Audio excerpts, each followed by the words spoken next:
As you figured from the title, evolution is our topic today. Because atheists don't like the concept of being held accountable for their actions by God, they endorse the awesome idea of creatures mutating randomly till reaching a suitable state for their environment based on natural selection. In fact, they've been pushing it so much that anyone who exposes them now is called stupid. You probably also noticed their obsession with the words evolve and develop, even when they have no place in a conversation. So for example, instead of simply saying that bears have fur, they tell you that they evolved fur. Birds don't have a social life. They evolved it. And things could get out of control if they catch you saying that gymnasts train for their stunts. Instead, you should say that they developed them one attempt after the other. But anyway, Mom told me that I shouldn't judge anyone before giving them a chance to defend themselves. Let's ask these guys 3 simple questions and see if they can clear a few issues in their theory. We won't resort to tough ones, like where did matter and life come from, or embarrassing ones like why can't you create a living cell from non-living molecules until now, as this would be too harsh on them. So we'll just stick to evolution itself.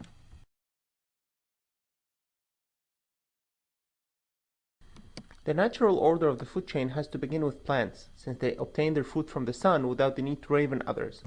Okay, now imagine that the first algae and diatom suddenly appeared somehow and began to procreate. What should happen after a while? That's right!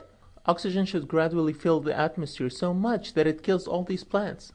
But for some weird reason, Mother Nature chose to start the so-called Cambrian explosion at that point, so that plant-eating organisms would absorb the excess oxygen. Hold on a second. Now that we have all those plant-eating animals that reproduce and eat the plants, shouldn't they quickly finish all the veggies and starve to death? Well, yeah, but fortunately, for some other weird reason, Mother Nature made some animal-eating organisms before that happens. So why didn't they finish them? Because Mother Nature also designed carnivores in such a way that they're not much stronger than herbivores, so that neither of them would completely wipe the other off. Had predators been a bit faster, they would have eaten all the prey and soon starved to death, and had the prey been a bit faster, no predators would have been able to eat them, causing them to take over the whole planet and consume all the green. Actually, for every creature there is another which feeds on it in what seems to be like an impossible equilibrium. Did all this happen randomly?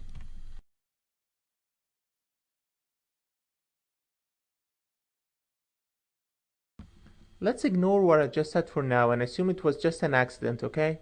It's known that virtually all gendered organisms need a mate with an equal number of chromosomes to breed. A handful of exceptions exist, like the horse and the donkey, but even then almost all resulting mules are infertile.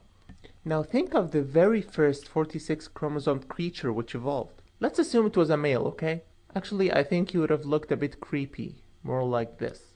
Now, for this poor guy to become a dad, he needs a similar 46 chromosome female. But he's the first and only human on Earth, remember? It was a very tiny chance which caused his 48 chromosome parents to give birth to him in the first place, one that's not likely to reoccur for thousands, if not millions of years.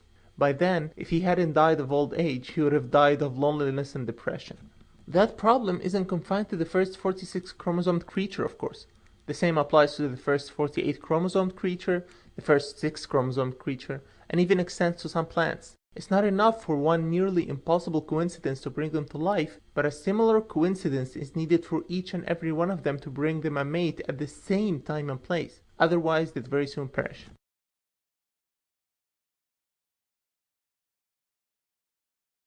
Let's forget all what's been said. I mean, nature works in mysterious ways, right? What's even more interesting is that some creatures evolve simultaneously. Let's look at some examples. Woodland ants warriors are necessary for the survival of workers, which are necessary for the queen and warriors. So which of them was evolved first? They must have evolved together at the very same time. The crocodile that doesn't devour the plover birds which feed on the remains in its mouth and protect its teeth from decay. How did any of them survive at first without the other when both are hardwired to cooperate?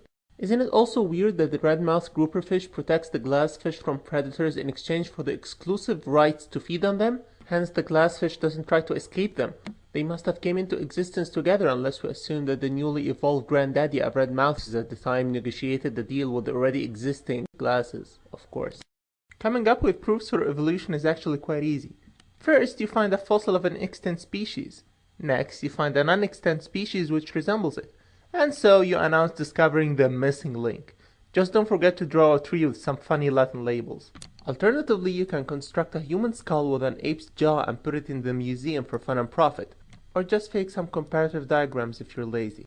Instead of answering these puzzles, evolutionists would probably attack us with even more false claims, like Neanderthals weren't fully human, or 99% instead of 95% DNA is common between humans and monkeys.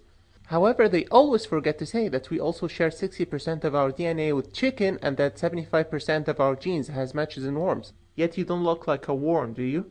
Organisms have similar DNA simply because they breathe the same air and drink the same water, and also so they can feed on each other.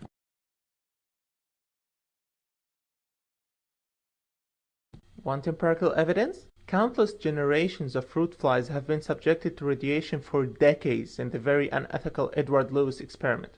And all he got was deforms. Not one fly got useful nutrients, in addition to finding preserved insects which never changed over time.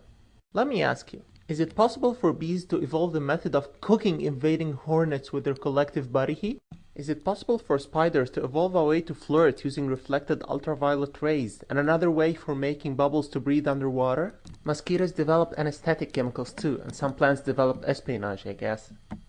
Everything around you says there is a supreme creator, but you insist on denying. A problem with one holy book won't change this fact. And which creed he currently wants us to follow is another issue discussed before anyway, but he is there.